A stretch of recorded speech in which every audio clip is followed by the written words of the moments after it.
All right, let's have a look here at this homework. This is due Friday. All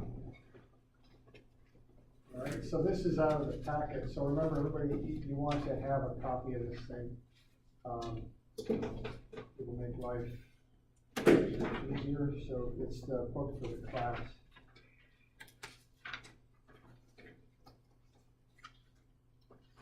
Does anyone not have a copy of this?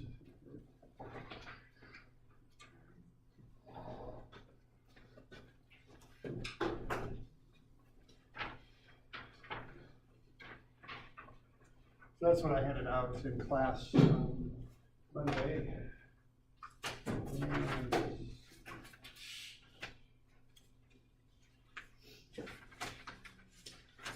All right, so that first one there is similar to what we were doing in class. So what you want to do is to start with is to find that reaction there at the wall, holding that bar under the wall.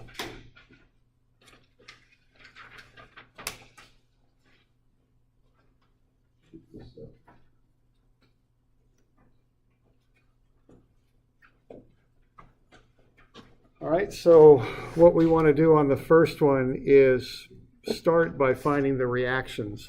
And that's kind of a pattern here in this class. The first thing you often do is statics. And the purpose there is to find all of the forces acting on the object. And when you find all of the forces acting on the object, that includes the reactions. Those are part of the forces. So we do a bit of statics here to find the reactions. Is normally how this stuff goes.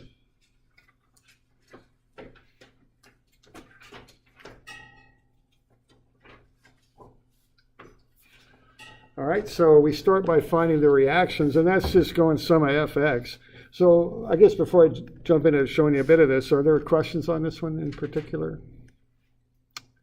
Yeah. Does the difference in radius affect any sort of calculation when we are calculating like at the cut, or do we just use the radius that's like? Okay, so the question is, what's the effect of those different radii? The only effect of those is the areas, and it affects the stress. The radii do not affect the load. Right. No, I meant in terms of the when we were calculating the stress. Yeah, because you divide by the area. Okay, but we just use the area for like the specific where you cut. Yeah, right. So yeah, you just use those areas to divide by them, for wherever it is you cut. All right. So the first thing you'd do here would be to go sum of fx and set that equal to 0. Now, when I create these problems here, I usually put little flanges on there to balance the load, but it's almost easier for the free body diagram to kind of just act as though there is one force. It just makes it easier to add stuff up. So that force there would be 4,800 newtons. Looks like I'm losing my forces here for some reason. Let's try that one more time. Okay. I think we'll shut this thing down and restart it. Let's go in.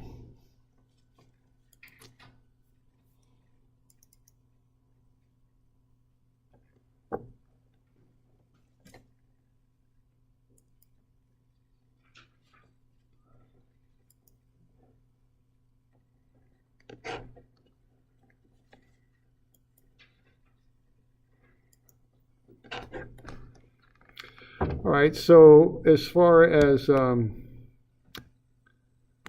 starting these things, I just like to take the full load and show it as one force. It's just easier on a free body diagram for me to do it that way, so that's how I do it. So there we go. So 2,200 newtons and 4,800 newtons. Now the first thing that I want to be able to do would be to find the reaction at D. So I'd go sum of fx and set that equal to 0. And what I would have there would be negative 4,200 newtons plus 4,800 newtons, and then minus 2,200 newtons, and then plus whatever the reaction at D is. And that would get me the reaction at D. And that comes out to be 1600, okay? So I assumed the reaction at D was to the right there. That's why it went into that sum of fx equation as a positive. And then when I solve for it, I find that it is indeed positive, so I get a positive answer, and that's 1600 newtons. Okay. So there's the reaction. Now the next thing to do is to cut a series of to make a series of cuts through the points that you're interested in finding information out about. So if I want to know what's going on between A and B, I'll draw a free body diagram like that. And the rules on doing this is that you make a cut through what you're interested in, which in this case is I want to find the load anywhere between A and B. So the internal load is what I'm interested here in. So I make a cut between A and B. I include one entire side or the other entire side. In this case, it's a lot easier to deal with the left-hand side, so I'll do that because it's simpler. And then I draw up a little free body diagram. So what's going to happen here is I've got that to the left there, I've got 4,200 newtons pulling at A.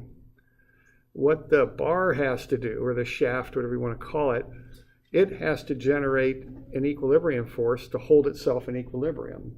Okay, so I'm going to go sum of fx there, set that equal to 0, and I'm going to get negative 4,200 plus the load in AB, and then I'll solve for the load in AB, and that'll be 4,200 newtons tension. Okay. Now it comes out positive, meaning that my pull to the right there is, so let's see, I put that in as a positive because I assumed AB was acting to the right. I got a positive answer, and the meaning of that is that my assumption was correct. It does indeed act to the right. All right. So what I'm going to get then for this is 4,200, okay? And that's tension. So that's the internal force that has to be developed in the shaft anywhere between A and B. Now, if the shaft can't do that, it's going to break, see? So we're finding what the shaft has to do to maintain its own structural integrity, which is just a fancy way to say to make sure it don't break, okay? Okay. So that's what the shaft's got to do, all right? Yeah, question? So in a case like this, I'm so confused on how you know if it's tension or compression. Just by looking at it really quick, is there like an easy way to do it, or just kind of figure it out? Well, let's see. I guess, yeah, there's a couple levels of that. There's kind of looking at it and figuring it out, but there's also a way to prove it out too. So when I to figure out whether it's tension or compression, when I first look at it, I just make that cut and I draw up what I see. And what I see is this pulling to the left, okay?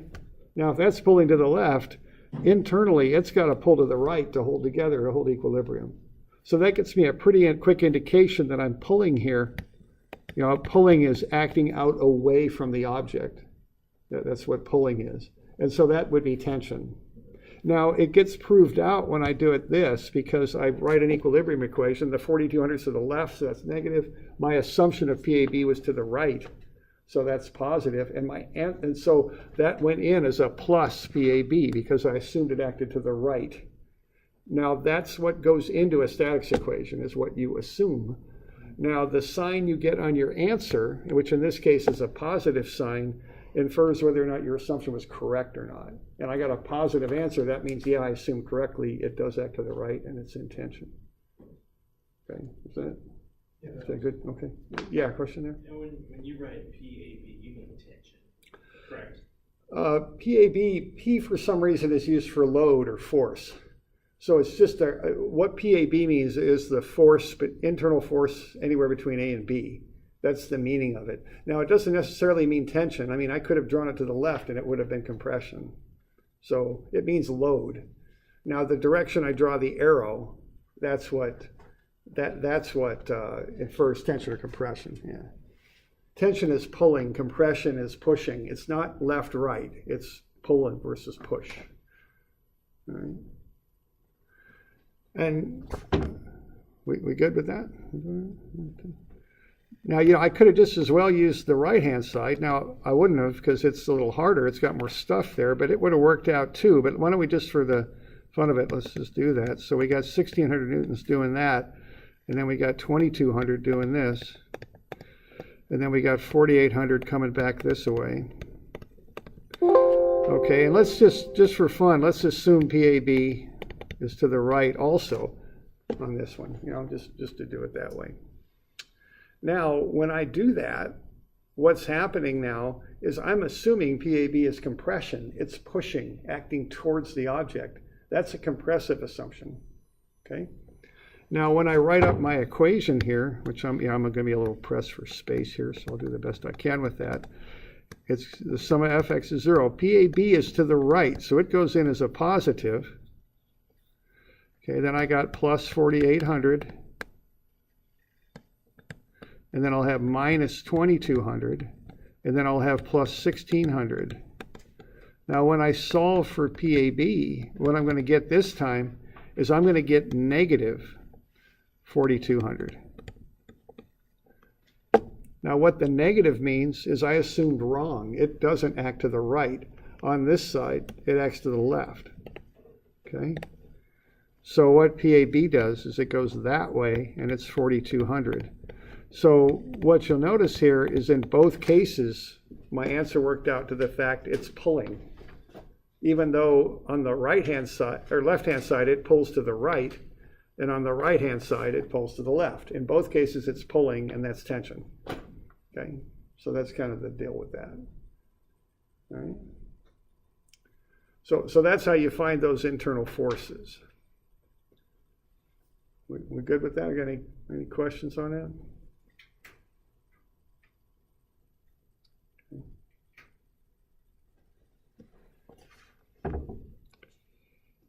All right.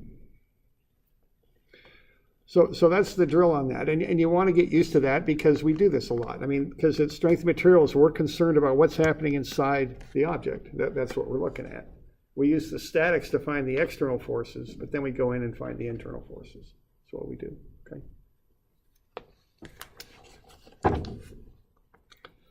All right.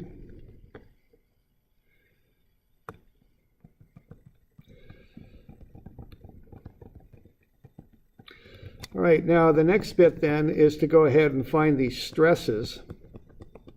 And what you want to do then, and the way I approach this is, I'm kind of aware of the world out there working and all that. And what I don't want to do when I'm working is make errors because, obviously bad things happen when I do that. And there's a huge difference between school and work. I mean, I've mentioned this before, but school, you get a red mark on your paper if you make a numerical error. It's usually not considered to be that big of a deal, but work, it's a different deal. I mean, I've surveyed, I've set grade stakes to tell a contractor what to do.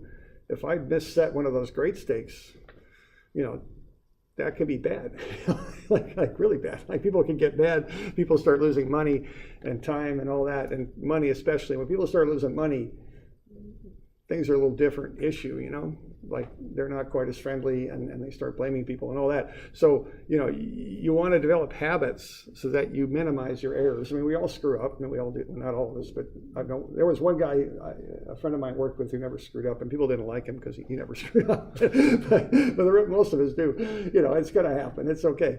But develop habits early on so you screw up less, okay? And the way we do that is we try and turn our calculations into a spreadsheet mode. It minimizes our distractions, keeps it nice and clean, and we just walk right on through it. So when I set this up in my key, what I've got is I've just got basically a spreadsheet, okay? Like that. I just put it right under those cross sections because it fit pretty nicely there. And there you go. Okay, and area is what? Pi r squared. Load is found, use a free body diagram to find the load. And then the stress, which is sigma, is the load over the area. And just walk right through it, Setting up something nice and clean like that, it cuts down on your errors. And that's, it's just something to know, and it's a good habit to develop, because the stakes will go up when you start working, if you start making numerical errors. they're more consequential, okay? All right, so pi r squared there is 0.00283, and that's meters squared. We've got 4,200 newtons tension there. So to get the stress, we take the 4,200 newtons and we divide it by the 0.00283 meters squared. And when we do that, we get 1.49 times 10 to the 6 newtons per meter squared. And that's 1.49 megapascals is what that is. M means million. Okay. It's hard for me to write really nicely on this screen, but I'll do the best I can, okay? So you just want to kind of walk on through this and, and do that. And use C and T for tension and compression is what you want to do. I'll fill in a couple more of these just so you got them. You do have some of the answers to these. Okay. So you want to find those three internal forces. You want to, which are the loads. You want to find the three areas. Take the loads and divide them by the areas.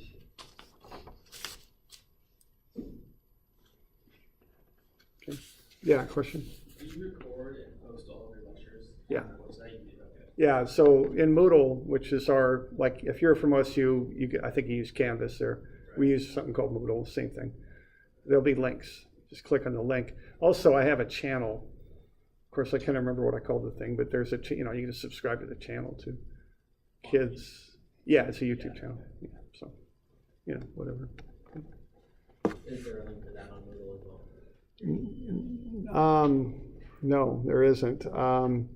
But it's just called, I'll have to look in my little book. I can't, I don't. It's Kid Engineering LBC. Yeah, kids, I think it's the other, okay, why don't I, instead of write something down and then I get it wrong, I'll look. After halftime, we'll have a look. I'll write down the name of it, okay? Thanks. Okay. All right, so we good with that one? Okay. All right, now the next one is pretty similar. It's more of a structural problem there. I mean, what you do with those columns with the building is you get the loads from the beams that push down on them, and then you get cumulative loads on those columns. So that's kind of what's going on with the next one there. That's okay.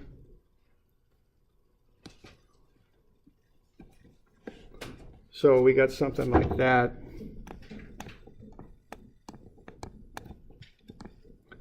So we got 190,000 newtons on either side. And then we've got 360,000, or they're pounds, not newtons, right?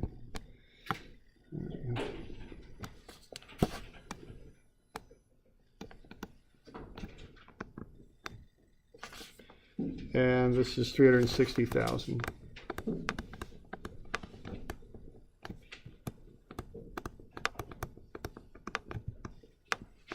So what you want to do first is find that reaction, okay?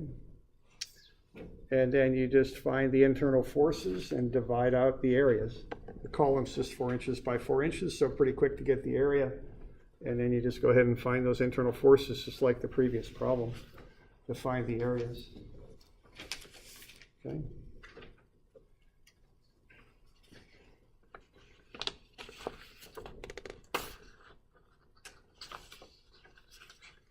So we got any questions on that one?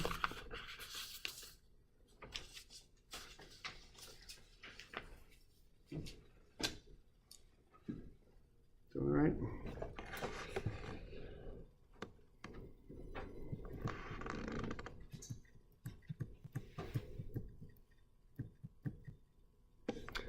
All right, the last one here is a little bit longer, and I want you to use MATLAB or Scilab or Excel on this.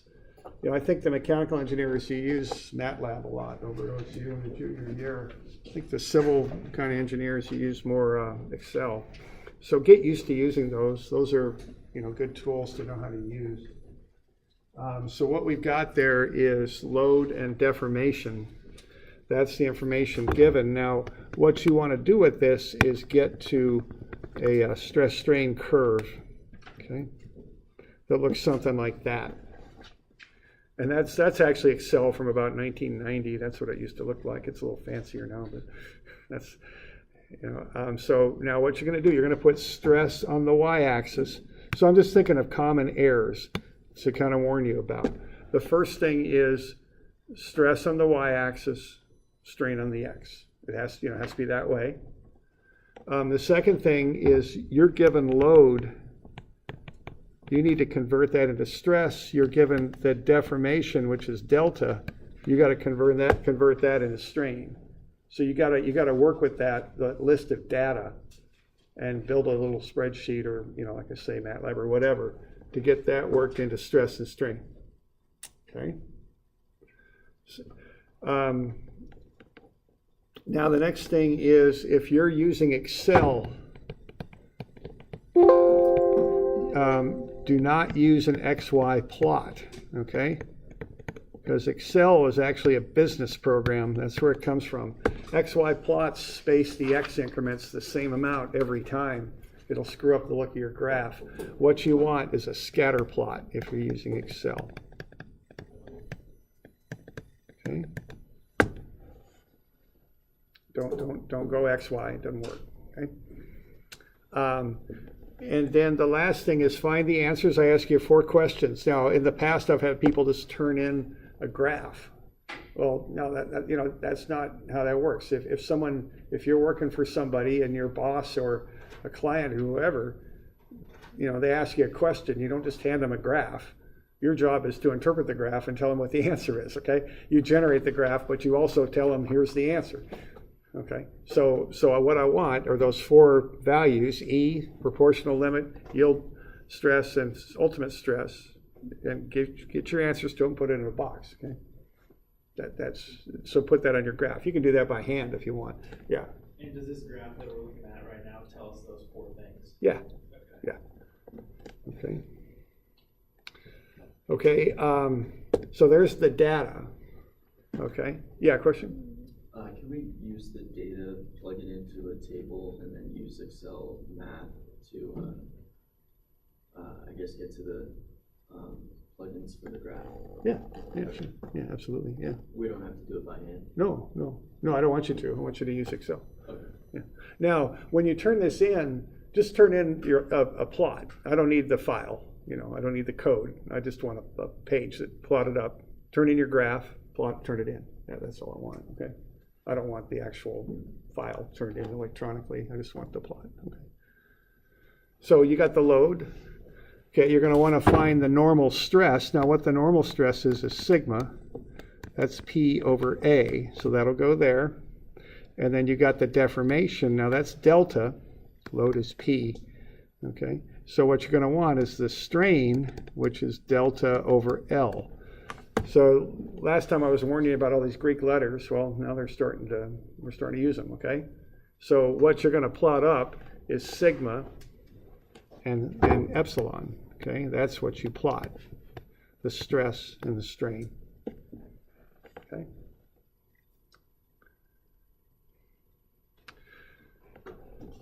Now I give you one of the answers right on the homework problem itself. So that's like a check answer, just to be sure that your whatever it is you're working with is set up properly.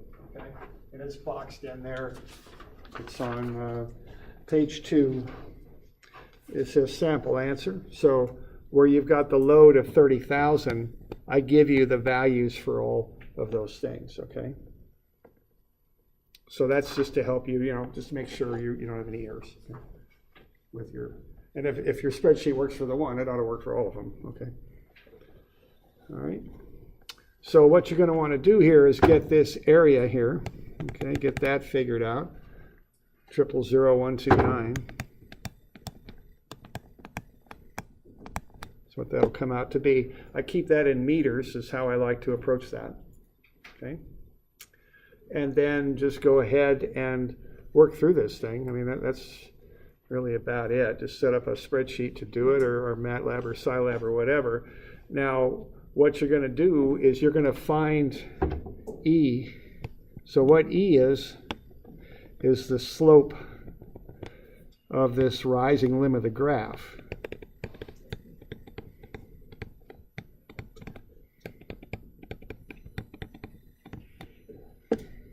Okay. Now the proportional limit, now E is the slope of that line when it stays linear. So it's right in there. You do not calculate E up here. That E does not mean anything up there. E is the slope of the straight line. Okay. Once you get beyond what's called the proportional limit, which is right here, then E no longer applies, okay? So the proportional limit is the top of the straight line. Once you get beyond the proportional limit, your data is no longer proportional anymore, okay? Now the yield stress is found by starting at a strain of 0.002. Okay, that's a strain of 0.002. It's also called 0.2% because 1% would be 0.01. 0.2% is 0.002. Now this is a unitless value here, strain. It's just deformation per unit length. It's length over length, so it's unitless. So you just go ahead and find on your graph an x value of 0.002. And then what you do is you draw a line parallel to the rising limb of your graph, and wherever that intersects is the yield stress. That's kind of by convention, okay? And the reason for that is in many of actual samples, it's pretty hard to really identify a specific point and say this is where the material starts to yield, okay? So they use this standard method so everybody does it the same way, okay? And then the last thing is the ultimate stress, which is where it breaks, okay? So those are the values that you want.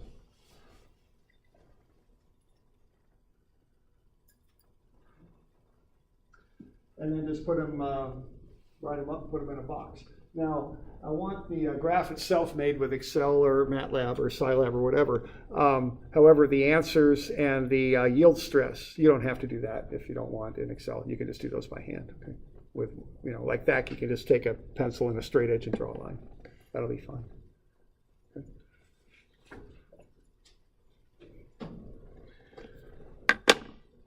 All right, so that's what's due Friday. Are there questions on that?